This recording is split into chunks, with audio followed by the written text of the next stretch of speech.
Muchas gracias. Bueno, primero que nada, agradecer a las personas que están conectadas y a los que se van conectando y sobre todo un especial agradecimiento al capítulo estudiantil de Geólogos y Geofísicos de Colombia.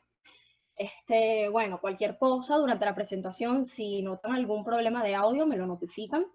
Y bueno, es un placer para mí compartirles hoy lo que fue mi trabajo especial de grado, que se basó en un análisis gravimétrico y flexural de la provincia de Tarsis en la región ecuatorial de Mar. Entonces, yo quiero comenzar introduciendo algunos conceptos que considero que son importantes para entender el desarrollo de la investigación. El primero de ellos es la flexión litosférica, que no es más que un proceso de ajuste de la corteza y el manto superior ante la presencia de cargas sobre la superficie. Importante comprender que en conjunto la corteza y la parte superior del manto superior conforman en conjunto lo que vendría siendo la capa exterior rígida de cualquier planeta, que es la litósfera. Entonces la litósfera va a actuar como una placa, ¿verdad?, que se va a doblar ante la presencia de esfuerzos verticales sobre ella. Entonces ella va a tender a oponerse a esos esfuerzos por su comportamiento elástico. En un sistema de flexión también es muy característico observar la presencia de cuencas adyacentes a la carga, que son las denominadas cuencas flexurales, que en conjunto con la carga van a formar parte de ese peso que va a flexar a la atmósfera. Ok, por otro lado está el término de la isostasia, que no es más que el equilibrio de masas, como lo dice su etimología del latín iso y stasis, significa igual peso o estado. Y tenemos que entender que en la naturaleza las fuerzas gravitacionales siempre van a tender a buscar el equilibrio. Pero desde el punto de vista geológico, para el caso de una carga, hay dos formas de lograr este estado de equilibrio, o de forma local o regional. Entonces, en la isostasia local, la compensación se logra por la presencia de raíces, en donde una característica de la superficie adquiere como una especie de excesión topográfica interna, así como si la corteza se acomodara de tal forma que le permitiera soportar esa carga. Por otro lado, en la isostasia regional, el equilibrio o la compensación se extiende sobre una amplia área. Entonces ese estado de equilibrio se logra mediante la flexión de esta placa que les comentaba que vendría siendo la litósfera.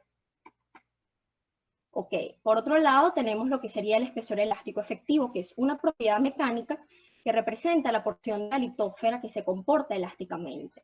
Este es un valor que nosotros estimamos a partir de la flexión litosférica. Y la flexión litosférica es algo que uno modela, que más adelante les voy a explicar más a profundidad sobre este aspecto. Pero bueno, la propiedad como tal del espesor elástico nos va a hablar de la rigidez flexural de la litósfera, es decir, sobre su resistencia mecánica. Quiere decir que para un valor muy alto de espesor elástico, yo tengo una mayor porción de la litósfera que se comporta elásticamente y por lo tanto, esa zona de la litósfera es más rígida y es allí donde yo esperaría observar una menor respuesta flexural. Sin embargo, este parámetro puede resultar ser un tanto ambiguo a la hora de interpretar porque resulta que la litósfera va a estar afectada por muchos aspectos. Entre algunos de estos parámetros podrían encontrarse la geometría y la composición de la litósfera, la cantidad de esfuerzos externos que actúan sobre ella y hasta su estructura termal o reológica. Sin embargo, la importancia de este parámetro es que nos permite explicar la deformación estática de la litósfera como una forma de equilibrio gravitacional que se alcanza por medio de la flexión elástica. Entonces, entrando en lo que sería el planteamiento del problema para esta investigación, tenemos que el modelo de flexión elástica permite explicar que la depresión flexural describe el comportamiento elástico de la litósfera, como bien les mencionaba anteriormente. Sin embargo, la teoría de flexión elástica no solamente asume que el medio es isotrópico, sino que todos los esfuerzos externos al flexural son inexistentes. Y como bien sabemos, en un contexto geodinámico esto no es así. Siempre van a haber esfuerzos horizontales que van a estar afectando a la placa, que es la litósfera, y justamente omitir estos esfuerzos horizontales a la hora de modelar la flexión, en conjunto con el hecho de que en distintas investigaciones ya se ha dado determinar que el espesor elástico puede llegar a variar a lo largo de la placa, y solamente espacialmente, sino de acuerdo a la dirección, esfuerzo máximo principal, pues estos dos aspectos en conjunto es lo que han venido representando la mayor fuente de incertidumbre en las estimaciones de este parámetro, aspecto que ha podido originar interpretaciones sesgadas de la flexión litosférica. Ahora bien, sabemos que la Tierra es un planeta activo tectónicamente, lo que lo hace estructuralmente mucho más complejo que cualquier otro. Entonces, una forma de probar el modelo de flexión elástica es aplicarlo en un planeta en el que la tectónica sea inactiva, y qué mejor que la provincia de Tarsis para realizar este estudio, dada la disposición geográfica lineal de inmensos escudos volcánicos que representan cargas significativas sobre una litósfera con propiedades mecánicas anisotrópicas, según algunos autores, y en aparente estado de compensación isostática. Con ello definimos los objetivos de nuestro trabajo.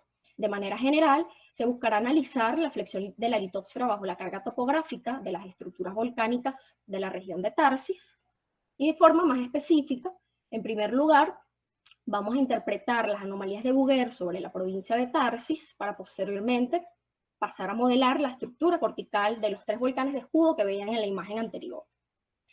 Con ello, se buscó también estudiar el grado de compensación de cada una de las cargas a partir del cálculo de sus anomalías isostáticas. Y finalmente, estimar el espesor elástico efectivo de la litósfera en distintas direcciones para discutir el estado isostático de la litósfera de Marte para la región de estudio. Entonces, ¿cuál es nuestra área de estudio? Lo que denominamos la provincia de Tarsis, que es el área que se encuentra enmarcada en el recuadro en rojo, que se encuentra ubicada en el hemisferio sur occidental de Marte, cabiendo destacar que abarca aproximadamente un 25% de la superficie total del planeta. Entonces la ventana abarcó las latitudes y longitudes que ven allí, y en el centro tenemos a las estructuras, a los volcanes en cubo que nosotros vamos a estudiar, que son Asclepios, Pavos y Arciamos. Sin embargo, también resaltan algunas estructuras tectónicas de gran interés, como lo son el sistema de fracturas radiales que observan acá, en donde se encuentran estos grábenes interconectados que se denominan Noctis labyrinthus, y hacia el noroeste tenemos el monte Olimpo como la montaña y el volcán más alto del sistema solar. Entonces, entrando un poco en lo que sería el marco geológico, para entender cómo fue la evolución geodinámica de Marte, sabemos que, o allí vemos a simple vista, que son muchas las características o los rasgos superficiales que diferencian a Marte de la Tierra. No solamente Marte posee prácticamente la mitad del radio de la Tierra, sino un cuarto de su masa, y aproximadamente 6 esferitas de Marte cabrían dentro de la Tierra, o sea, es un sexto del volumen terrestre. Además, la gravedad de su superficie es un 38% de la gravedad terrestre. Sin embargo, a diferencia de la Tierra, el proceso de enfriamiento en Marte fue mucho más rápido, dada la gran área de superficie en relación de su volumen, lo que conllevó al cese de su dinámica interior. Sin embargo, durante los primeros 800 millones de años de su historia, Marte se consideraba como un planeta activo. El mismo se encontraba compuesto por un océano de magma, el cual a medida que se fue solidificando, dio lugar a la capa exterior rígida del planeta, que conocemos como litósfera. Posteriormente ocurriría un proceso de división hemisférica en el planeta. Marte queda dividido en 2 hemisferios, el norte y el sur, bien diferenciados, tanto por la densidad de sus cortezas, por el espesor de las mismas y hasta por su topografía.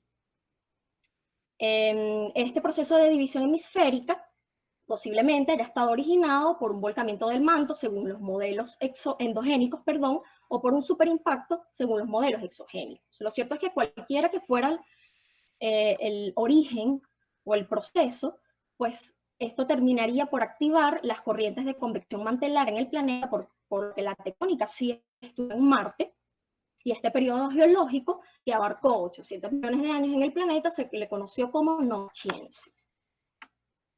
Ahora bien, si el flujo de calor en Marte no hubiese disminuido de forma tan significativa con el tiempo, muy posiblemente el planeta habría desarrollado una tectónica de la corteza dividida en placas, como la conocemos pues, en el caso terrestre.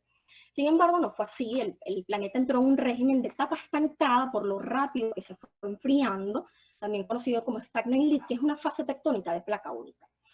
Donde, como ven en el diagrama, la corteza, al no presentar un movimiento relativo con respecto a los puntos de calor estacionarios provenientes del manto o plumas mantelares, entonces el material termina por acumularse todo sobre un mismo punto, cosa que nos permite explicar hoy por qué las montañas, los rasgos topográficos y los volcanes tienen esas dimensiones tan grandes.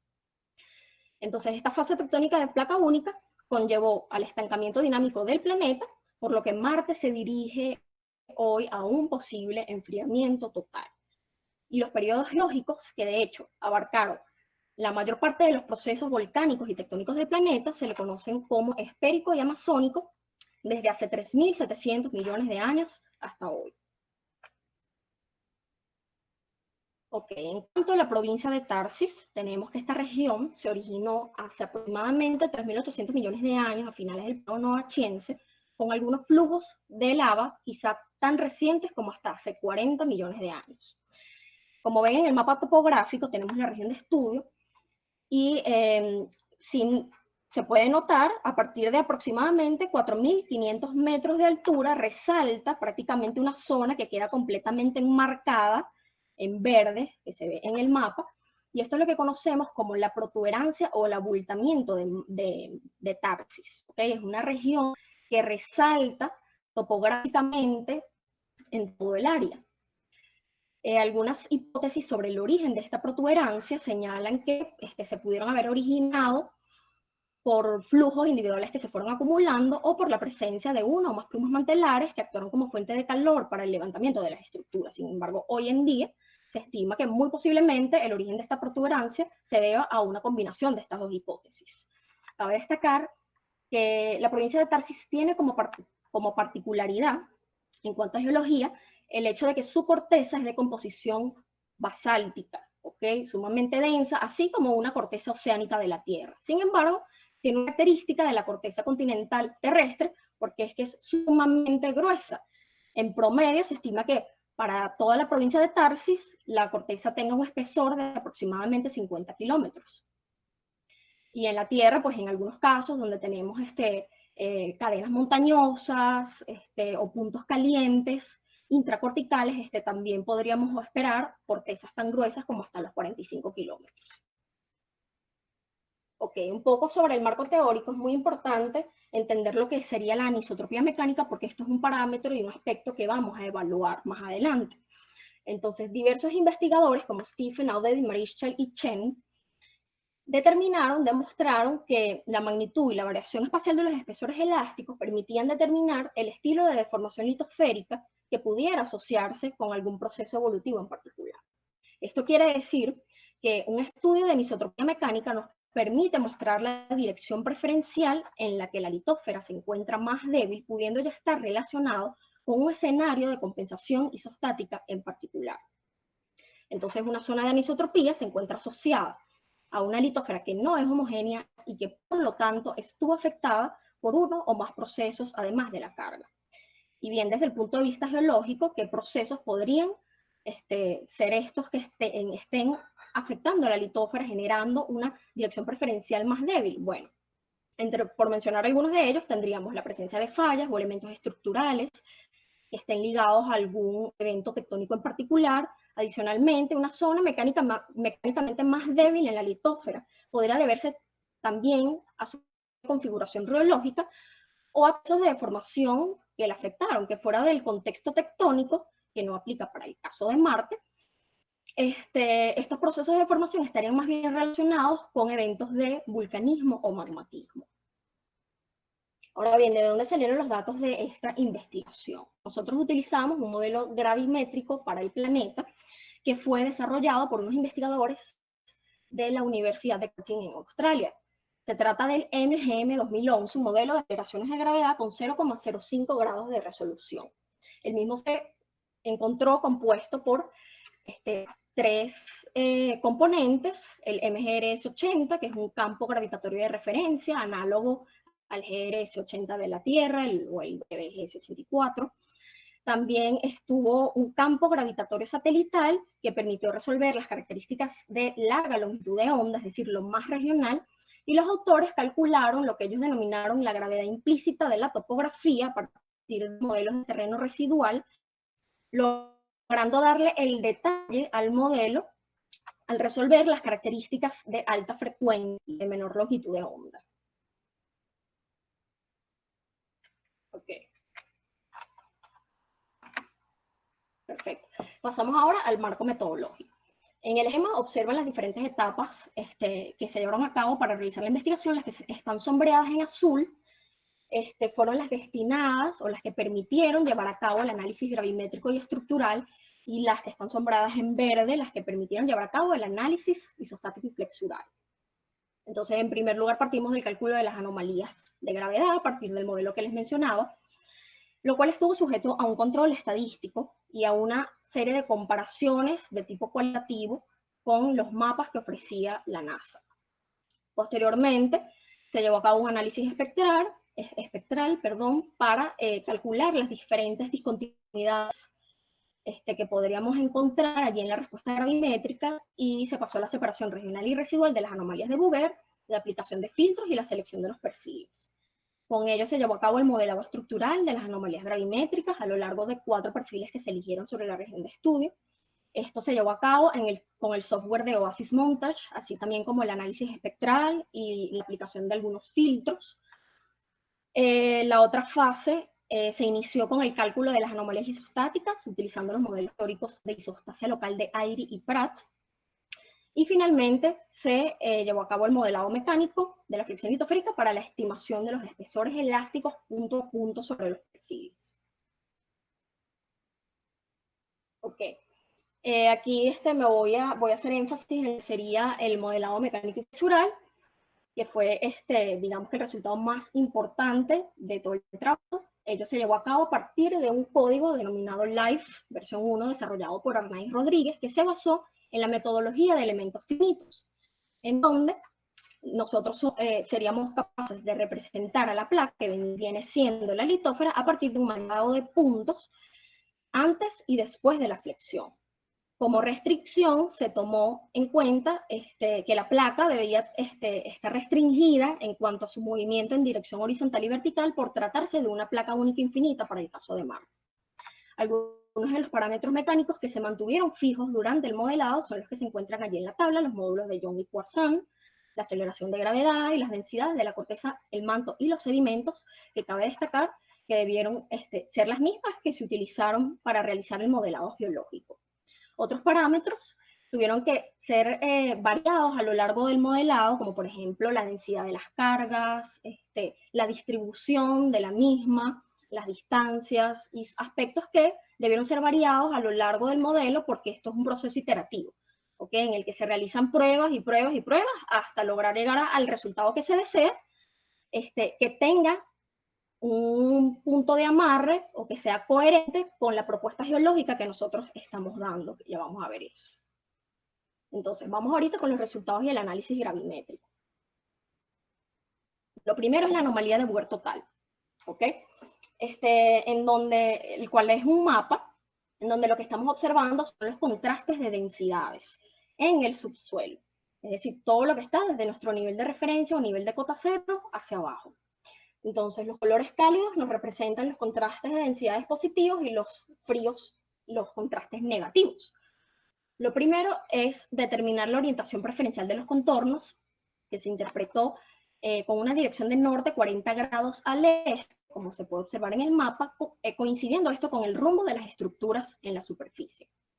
Se identificó un máximo absoluto de 435 miligales al noroeste de la región de estudio, con gradientes relativamente altos, el cual se asoció a la presencia de acumulados ultramáficos, muy posiblemente ligados con la actividad volcánica más reciente del monte Olimpo, ¿ok?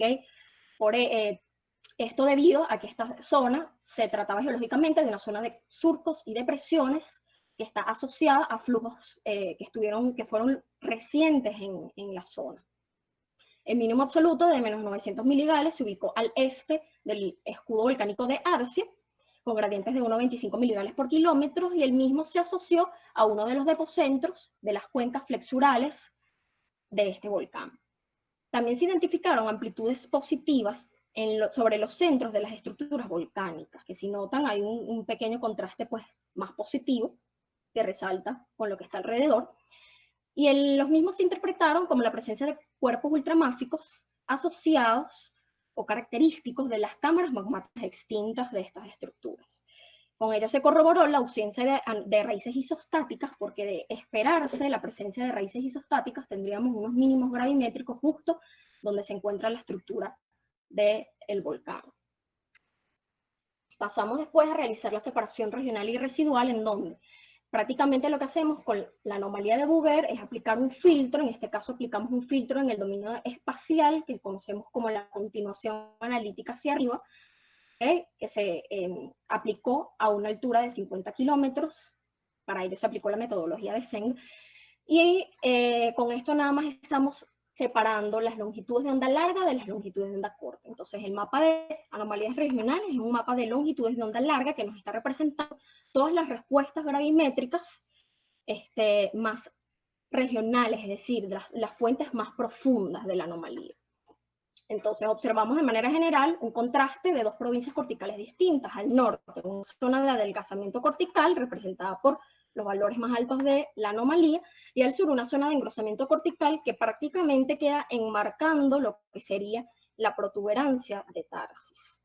Luego del análisis espectral se determinó que la longitud de onda larga se encontraba controlada por las variaciones de la discontinuidad de Moe, la cual se determinó a una profundidad de aproximadamente 47,8 kilómetros, coincidiendo esto con lo que ya había sido determinado en algunos modelos de espesor cortical, como los de Newman y Goossens, que para la ventana de estudio determinaron una profundidad promedio de la discontinuidad de Moe de aproximadamente 49 kilómetros.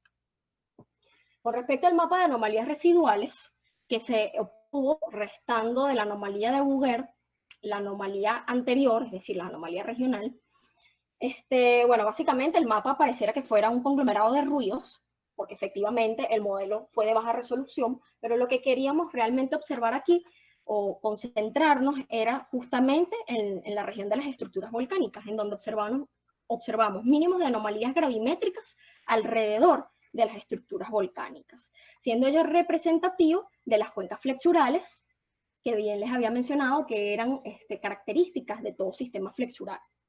Se identificó un mínimo absoluto de menos 117 miligales aquí al este de Arciamos, lo cual fue característico de la cuenca de mayor profundidad, es decir, el depocentro más profundo de una de las cuencas flexurales de este volcán y de mayor pendiente.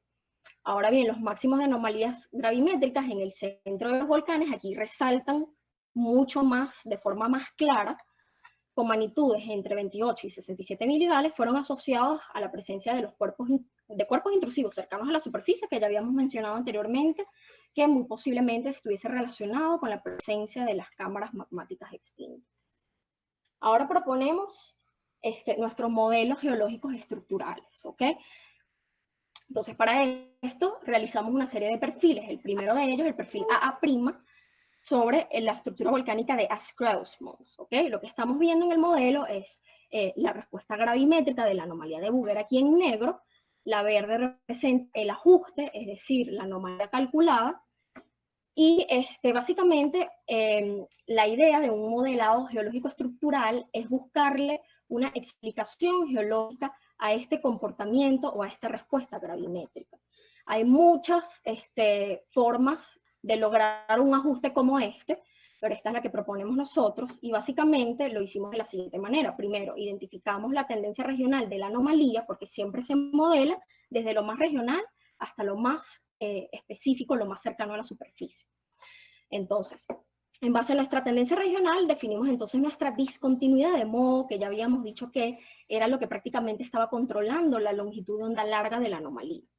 Se obtuvo esta con un promedio de 48,8 kilómetros y permitió distinguir un pequeño adelgazamiento cortical hacia el noroeste. Luego, todo lo que se encuentra, todas las respuestas gravimétricas que se encuentran por encima de esta tendencia regional, está aquí indicado con las flechitas en rojo, simbolizan entonces todos los contrastes positivos, y estos fueron interpretados como la presencia de cumulados ultramáficos peridotíticos plagioclásicos con densidades entre 3,20 y 3,25, ¿ok?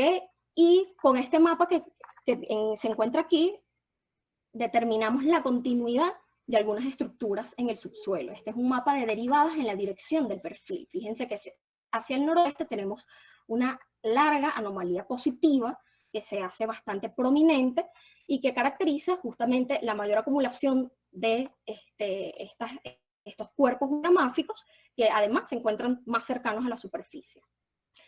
Ahora, los contrastes negativos, es decir, todas las respuestas gravimétricas que se encuentran por debajo de nuestra tendencia regional, fueron entonces interpretadas como hundimientos del basamento, caracterizando zonas de depresión, zonas de características estructurales de fallamientos, por ejemplo, en el caso de Fortuna Fossae, que se encuentra aquí al sureste, un sistema de fracturas, que caracterizó, por ejemplo, este hundimiento del basamento que fue bastante representativo, y lo que me interesa es concentrarnos en esta respuesta de la anomalía en el centro de la estructura volcánica, porque este comportamiento lo vamos a observar en los demás perfiles.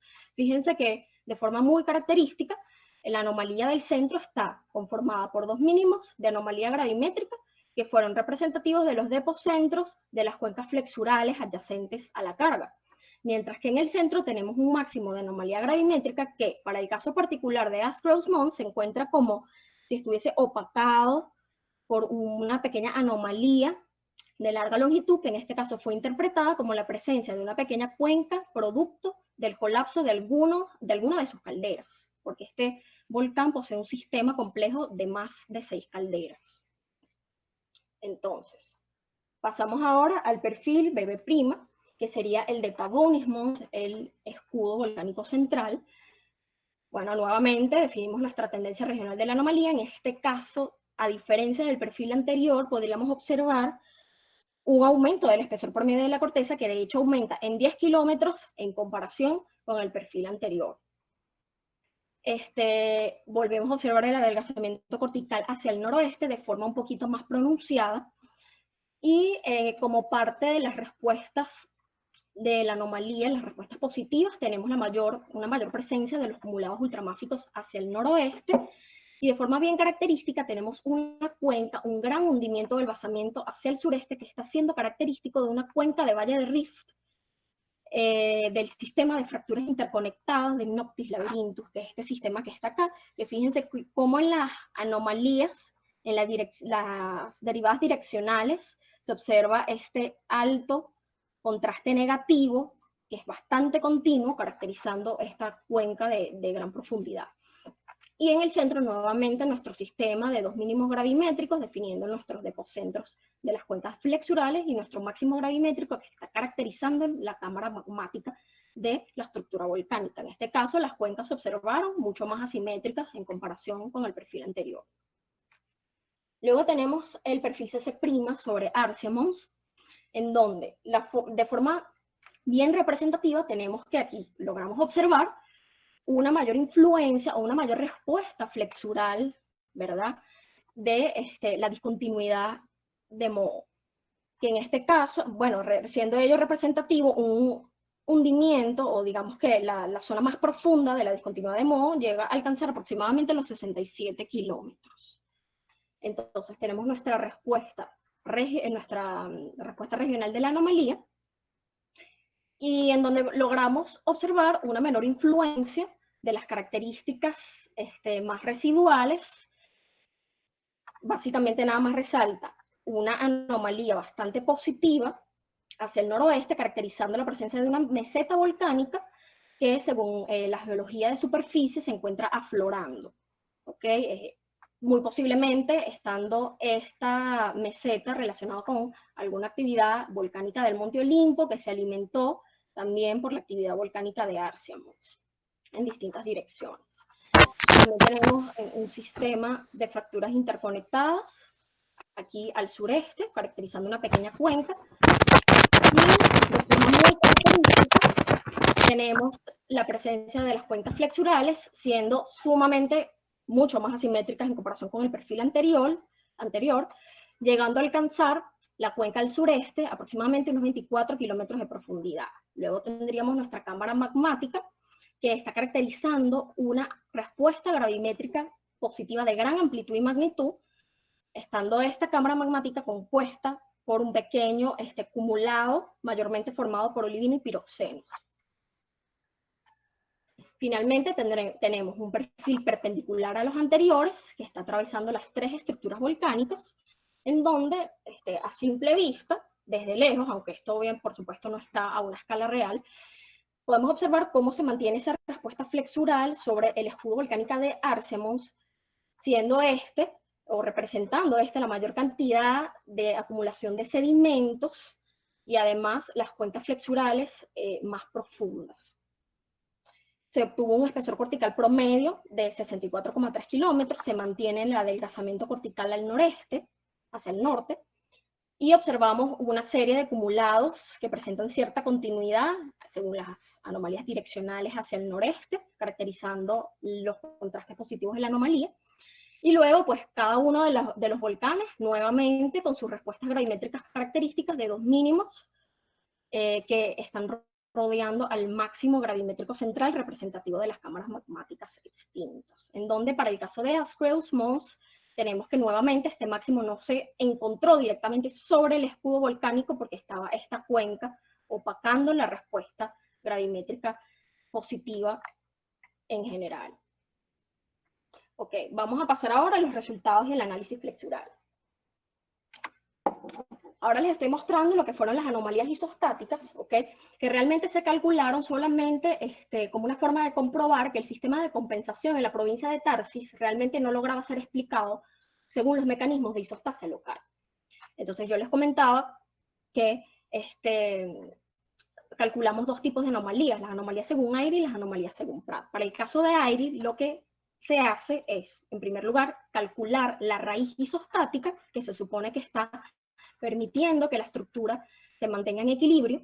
Esto se hace a partir de parámetros como la densidad de la corteza y el espesor promedio de la corteza, que es un valor que se puede ir variando, ¿ok? Y entonces se calcula la respuesta gravimétrica de la raíz, que viene siendo estas curvitas que no son discontinuas, ¿ok? Que están en verde, rosado y negro. La anomalía de Bouguer total es la que está en azul, y entonces la anomalía isostática es el resultado de restar de la anomalía de Bouguer total ese regional isostático, es decir, la respuesta gravimétrica que produciría la raíz de encontrarse allí.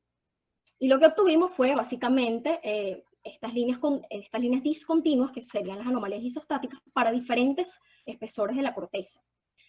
Interpretándose que sería necesario que la corteza de Marte fuese sumamente gruesa, de más de 250 kilómetros de espesor, para lograr un estado de equilibrio, porque justamente la curva negra, que fue la que se calculó para 250 kilómetros, fue la que más se acercó al cero. Mientras más se acerca al cero la curva de la anomalía isostática, significa que estamos más cerca de alcanzar el estado de equilibrio.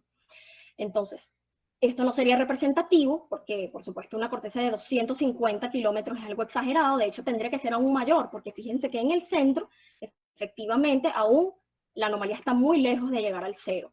Entonces, ¿qué se está comprobando? Que hay algo en el centro de las estructuras que está rompiendo con ese estado de equilibrio para que él mismo pudiese ser explicado por un mecanismo de este estilo, de Airy, o sea, un mecanismo local tipo Airy. Ahora también tenemos el sistema isostático tipo Pratt, en donde lo que se calcula, en lugar de ser raíces isostáticas, son variaciones laterales de la densidad, según un procedimiento matemático, para el cual se requiere tomar en consideración una profundidad de compensación que vendría siendo la base de la litósfera.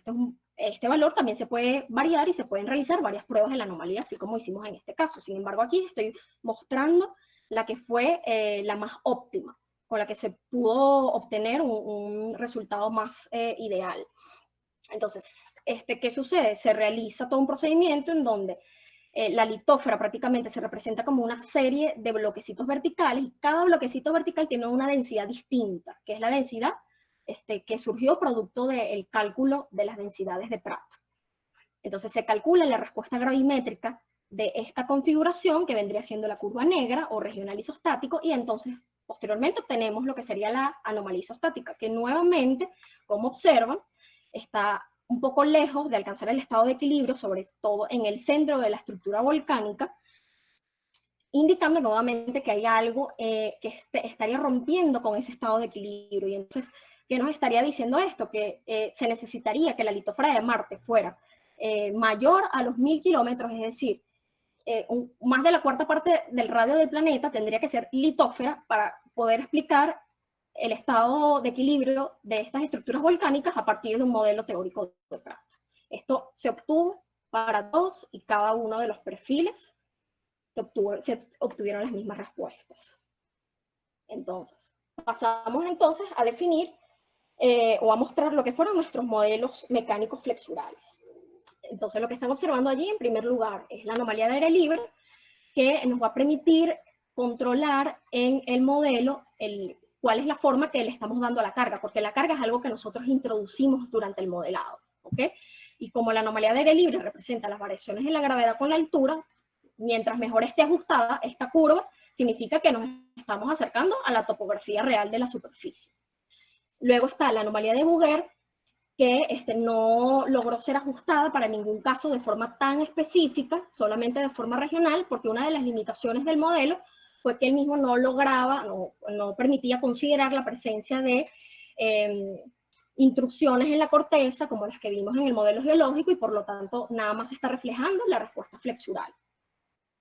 Y luego tenemos nuestra configuración, donde tenemos la carga que le estamos introduciendo a la litósfera necesaria para obtener unas cuencas flexurales a la profundidad como nosotros las representamos en el modelo geológico, que para el caso de Ascreus Mons se requirió una carga total promedio de 29 kilómetros para lograr una flexión máxima en el tope, es decir, una flexión máxima del basamento, aquí en este punto, de 18 kilómetros, y para lograr tener la configuración de nuestras cuencas flexurales con 12 kilómetros de profundidad al sureste y 8 kilómetros de profundidad al noroeste. Y para ello obtuvimos la siguiente variación de los espesores elásticos efectivos, que se obtuvo con un promedio de 88 kilómetros, variando desde 80 hasta 100 hacia el noroeste. A simple vista, lo que podríamos interpretar con esto es que hacia el noroeste hay una mayor porción de la litósfera que se está comportando elásticamente y por lo tanto hacia el noroeste la litósfera pareciera estar indicando ser mucho más rígida en comparación con el sureste. Para el caso de Pavonis Mons, observamos nuevamente nuestro ajuste de la anomalía de aire libre, ¿okay? Que cabe destacar que también otra de las limitaciones del modelo es que él mismo no permitía considerar el contraste entre los sedimentos y la carga, por lo tanto, no necesariamente en las zonas de las cuencas la anomalía siempre se va a ver tan bien ajustada en algunos casos. Luego nuestra anomalía de Bouguer regional, que estaría básicamente reflejando la respuesta flexural del modelo que estamos planteando. Y para el caso de Pavonis se requirió una carga total promedio de 23 kilómetros para lograr una flexión máxima en el basamento de 17 kilómetros, logrando la configuración de las cuencas estar distribuida de forma simétrica, como lo observamos en el modelo geológico, con 5 kilómetros hacia el sureste y 10 kilómetros hacia el noroeste. Esta fue la variación de espesores elásticos que obtuvimos para lograr esta configuración mecánica, que se obtuvo con un promedio de 67 kilómetros, variando desde 80 y disminuyendo, en este caso, hacia el noroeste. Esa es la mayor diferencia con nuestro modelo mecánico anterior, en donde ahora la rigidez flexural de la litósfera se está mostrando más bien hacia el sureste. Todo esto ya le vamos a dar una razón de ser más adelante. Luego tuvimos el perfil CC', el de Arsiemons, en donde se requirió una carga total de 40 kilómetros para lograr una flexión máxima del basamento de 35 kilómetros, con unas cuencas sumamente asimétricas de 24 kilómetros hacia el sureste y 9 kilómetros hacia el noroeste. Entonces, la distribución de los espesores elásticos que permitieron modelar este comportamiento mecánico se obtuvo con un promedio de 51 kilómetros, variando desde 20 kilómetros al sureste hasta aproximadamente 85 al noroeste. Nuevamente reflejando ser la litósfera mucho más rígida hacia el noroeste en comparación con el sureste. Finalmente, el último perfil, el de Tarsis, que contuvo a las tres estructuras volcánicas, observamos nuevamente cómo la mayor de las cargas se concentró en Arsiemons y la mayor contribución sedimentaria también para lograr entonces que las cuencas alcanzaran una profundidad de 12 y 10 kilómetros respectivamente, para el caso de Pavonis entre 3 y 4 kilómetros, y en el caso de Ascroft 6 kilómetros al suroeste. La variación de los espesores elásticos no deformados se obtuvo con un promedio de 127 kilómetros, y las flexiones máximas del basamento fueron de 19, 10 y 16 kilómetros respectivamente. Aquí observamos de manera general, o dándole una interpretación mecánica, que pareciera que la placa fuera más rígida hacia los extremos y presentara un mayor grado de debilidad en el centro donde está la estructura central. Pasamos finalmente a hacer nuestro análisis de anisotropías mecánicas, que es lo que nos va a permitir darle una explicación a todo este comportamiento de espesores elásticos que obtuvimos anteriormente. Entonces lo que hicimos fue básicamente colocar nuestros valores de espesor elástico promedios obtenidos para cada uno de los perfiles, y a simple vista lo que notamos es que la litósfera de Tarsis se hace mecánicamente más débil hacia el sur, que es hacia donde están disminuyendo el valor del espesor elástico efectivo. Esto podría estar relacionado con un mayor régimen de esfuerzos que estuvieron asociados a la deformación, y por lo tanto la litósfera en esta región tuvo que haber estado afectada por algún proceso. Ahora, ¿cuáles podrían haber sido esos procesos? Para determinar o hacer esta interpretación, realizamos un análisis de elipses de anisotropía, en donde básicamente el procedimiento se basa en trazar unas circunferencias con centro en las estructuras volcánicas, y donde las circunferencias estén cortando a los ejes, colocamos aquí, ves, nuestros valores de espesor elástico en cada caso. Definimos un eje mayor y un eje menor, y entonces, donde la cónica se parezca más a una circunferencia es donde realmente el comportamiento mecánico está siendo más isotrópico. En cambio, donde la cónica se parezca más a una elipse, entonces tendríamos como tal, o podríamos identificar la presencia de una anisotropía mecánica, que justamente se observó sobre el volcán de Arsiemons, y preferencialmente hacia el sureste. ¿Por qué? Porque fue donde se obtuvo el menor valor de espesor elástico efectivo. Es decir, hay una dirección preferencial que viene siendo esto, hacia donde la litósfera está mostrando un mayor grado de debilidad desde el punto de vista mecánico, y que por lo tanto tuvo que haber estado por algún proceso. Por ejemplo, una de las hipótesis es que uno de estos procesos haya sido una intensa actividad volcánica que se concentró en la región sur de Tarsis. ¿Por qué? Porque básicamente, como nosotros habíamos obtenido anteriormente, el tamaño de la carga que requerimos en Arsiemons para representar su comportamiento mecánico flexural fue entre un 30 a un 40% mayor que las demás, lo que sería representativo de un mayor grado de vulcanismo que tuvo que haber estado acentuado sobre esta estructura volcánica, induciendo entonces un mayor grado de debilidad en esta región del abultamiento de Tarsis.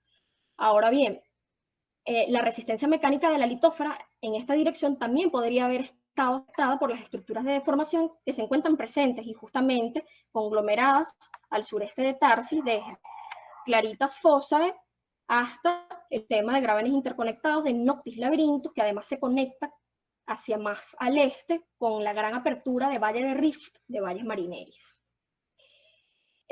Adicionalmente, también podríamos mencionar que la actividad volcánica y tectónica de Siria Planum, que es una meseta que se encuentra justamente aquí en el centro de las deformaciones radiales, también podría haber contribuido al debilitamiento de la litósfera con su actividad en conjunto con la actividad volcánica de Arsiemons. Finalmente, planteamos también la hipótesis de que podría haber existido una anomalía termal causada por una o más plumas mantelares que terminarían por dar lugar a la protuberancia, como bien mencionábamos anteriormente, que conllevaron a la erosión termal de la litósfera. ¿Okay? Dado que la litósfera de Marte se caracteriza por ser bastante gruesa, ¿okay? Esta anomalía termal podría haber generado un alto grado de erosión que habría terminado por debilitar a la litósfera marciana, preferencialmente en esta zona. Ok, con ello pasamos finalmente a las conclusiones del trabajo, en donde tenemos que, en primer lugar, se evidenció que el sistema de compensación en la región de Tarsis no lograba ser explicado por modelos de isostasia local. sino que para explicar el equilibrio isostático a través de un mecanismo de compensación regional, era necesario recurrir a una litósfera cuyo comportamiento mecánico fuese anisotrópico. Ahora bien, los valores de espesor elástico promedio derivados para los volcanes individualmente fueron de 88 kilómetros en Ascross, 67 en Pavonis y 51 en Arce, indicando que la litósfera en la región de Tarsis era mecánicamente menos resistente de norte a sur, con la evidencia de una mayor cantidad de vulcanismo sobre Arce, por la magnitud de su carga. En cuanto a la anisotropía mecánica distinguida, bueno, la anisotropía mecánica se distinguió preferencialmente al sureste de Tarsis y se encontró controlada más que por la magnitud de las cargas, por los procesos geológicos que fueron responsables del intenso vulcanismo que sufrió dicha región, desencadenando un régimen de fuerzas radiales que contribuyeron con el debilitamiento de la misma. Finalmente, se planteó como hipótesis que hacia el sur de la región de Tarsis se encuentra ubicado el volcán más joven por coincidir con el comportamiento mecánico más anisotrópico, relacionado con una litósfera que posiblemente haya quedado afectada por los procesos más recientes que tuvieron lugar durante la evolución de la provincia. Bueno, muchísimas gracias por su atención y allí tienen mis datos de contacto también para cualquier duda. Nicole, muchas gracias. Para los presentes tenemos un espacio de 5 minutos para hacer algunas preguntas. Entonces, si desean, pueden colocarlas en el chat o activar su micrófono y hacerlas directamente. Y también invitarlos a llenar la encuesta, porfa.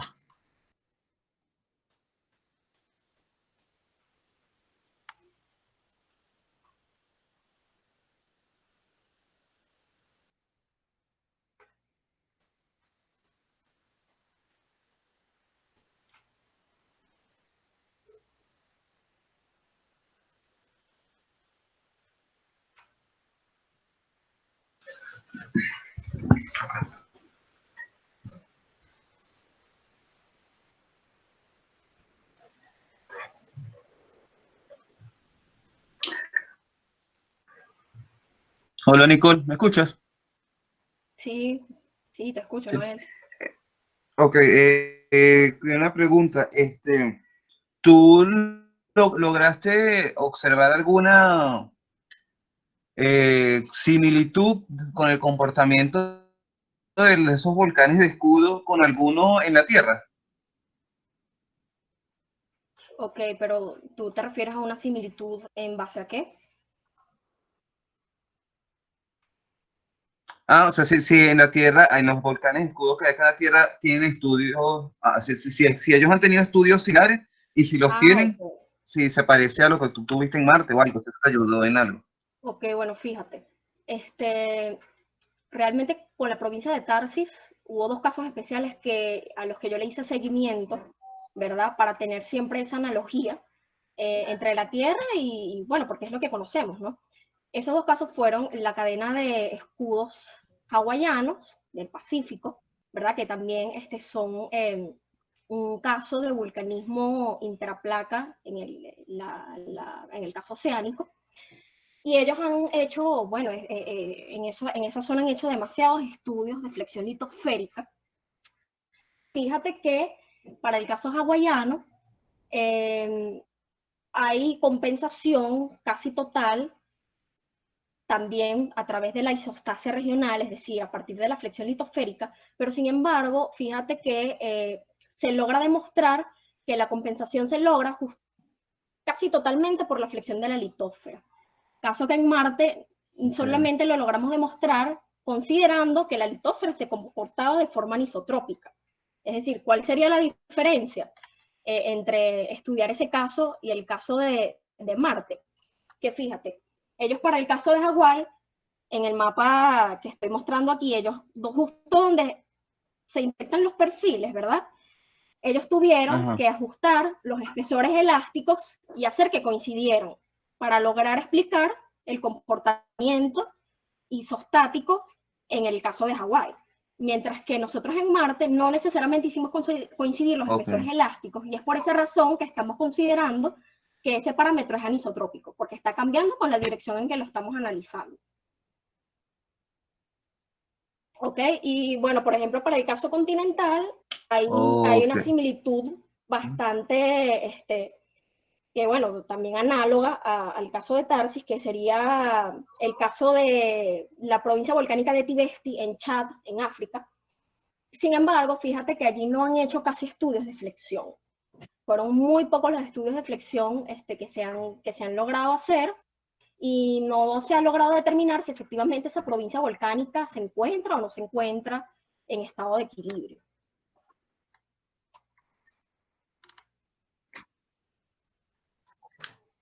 Ok. Dale, de nada. Gracias, Nico. Buenas noches. Una preguntita, Nicole. Bueno, muchas gracias también por la exposición. ¿No se pensó, digamos, a lo largo de tu trabajo, de más o menos correlacionar todos tus resultados de anomalías gravimétricas con algún dato de anomalía magnética? Entendiendo que estás en una región, digamos, principalmente de gran actividad volcánica, y que, bueno, puede ser de gran interés también para complementar toda esta información o todos estos resultados que ya has mostrado. Sí, fíjate, eso es bien interesante para el caso de Marte, porque resulta, la forma que no lo tengo en la presentación, hay un mapa de anomalías magnéticas de Marte, pero ¿qué pasa? El magnético de Marte resulta que pareciera ser muchísimo más débil que el de la Tierra. Y la distribución de anomalías magnéticas que se tienen en Marte realmente solamente marcan parte del hemisferio sur, cosa que todavía sigue siendo como un misterio, porque están tratando de determinar por qué hay unas zonas de Marte que tienen respuesta magnética y hay otras que no. Y efectivamente la provincia de Tarsis, que fue la región de estudio para mi caso, no tenía indicios o no tenía presencia de anomalías magnéticas, ¿ok? Entonces, bueno, no había datos y no había forma o sea, realmente el único dato que teníamos ahí disponible era el dato gravimétrico.